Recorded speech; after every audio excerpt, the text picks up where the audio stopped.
বাড়িতে কেউ আছেন? ব্যাপার তুমি আমাদের বাড়িতে? তোর মায়ের সঙ্গে কিছু কথা আছে। মা একটু বাইরে আসো তো। হ্যাঁ আসছি। কি ব্যাপার তুমি? আমার ছেলের কোনো ক্ষতি করো না, ও কোনো অন্যায় করেনি। জানি আপনার ছেলে কোনো অন্যায় করেন। হ্যাঁ, আপনার ছেলেকে বাঁচানোর জন্য আমি এসেছি। আপনাদেরকে এক্ষুনি এবারে ছাড়তে হবে, তাহলে আপনার ছেলে যে কোনো সময় বিপদ হতে পারে। কারণ তুমি যে মেয়েটাকে ভালোবাসো তার বাপ তোমাকে মানার জন্য আমার বসকে 50 লাখ টাকা দিয়েছে। আমার বসের দলবল তোমাকে যেখানে পাবে সেখানে মারবে। তাই বলছি তোমার এই বাড়ি ছেড়ে দে, আমার সাথে চলো। এখন আমরা কোথায় যাব, কি করব? সে ব্যবস্থা আমি করবো, চলেন আমার সঙ্গে। বাপ তুমি এসছো? আজ আমি রান্না করতে পারিনি মধু, গ্যাস ফুরিয়ে গেছে তো। তার জন্য আমি খাবার নিয়ে এসেছি। এইলেন, আমি এখন কাজে যাচ্ছি, কাজ থেকে ফেরে পথে আমি গ্যাস সিলিন্ডার নিয়ে আসবো।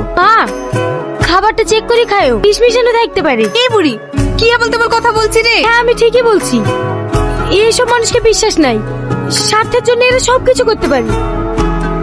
কি ব্যাপার, তুমি এখানে এসছো কেন? আমি আপনার জন্য খাবার নিয়ে এসেছি। তুমি আবার কষ্ট করে আমার জন্য খাবার নিয়ে আসতে গেলে কেন? আমি তো হোটেলেই খাই। বাইরের খাবার ভালো না, প্রতিদিন বাইরের খাবার খেলে পেটে অসুখ হবে। আজকের পর থেকে আমি আপনার জন্য খাবার নিয়ে আসবো। না না, তোমাকে কষ্ট করে খাবার নিয়ে আসতে হবে না। রাস্তাঘাটে তুমি এত দূর আসো, যদি কিছু হয়ে যায়। আপনার আমাকে নিয়ে ভাবতে হবে না, আমার সব অভ্যাস আছে। খেলেন খেলেন। আপনি আমাকে কোথায় নিয়ে এসেছেন? তোমার চোখ দেখানোর জন্য তোমাকে একটা বড় হসপিটালে নিয়ে এসেছি। বলতে বলতে আপনি কেন টাকা খরচ করতে যাচ্ছেন? আমি কোনোদিনই ভালো হব না। তুমিও কথা বলো না, লন্ডন থেকে একটা ভালো ডাক্তার এসেছি, একবার দেখি না।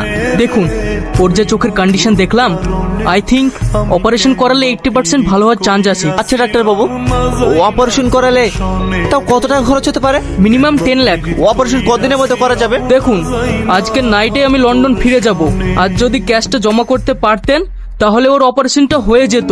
আবার 6 মান্থ পর আসবো। ঠিক আছে ডাক্তার বাবু, আমি আজকে অপারেশন করাবো। আপনি তাড়াতাড়ি ভর্তির ব্যবস্থা করুন, আমি যেভাবে হোক টাকা নিয়ে আসছি। সালমা আপনারা এসেছেন, আপনার সালমাকে একটু বসুন, আমি এক্ষুনি আসছি। দাদা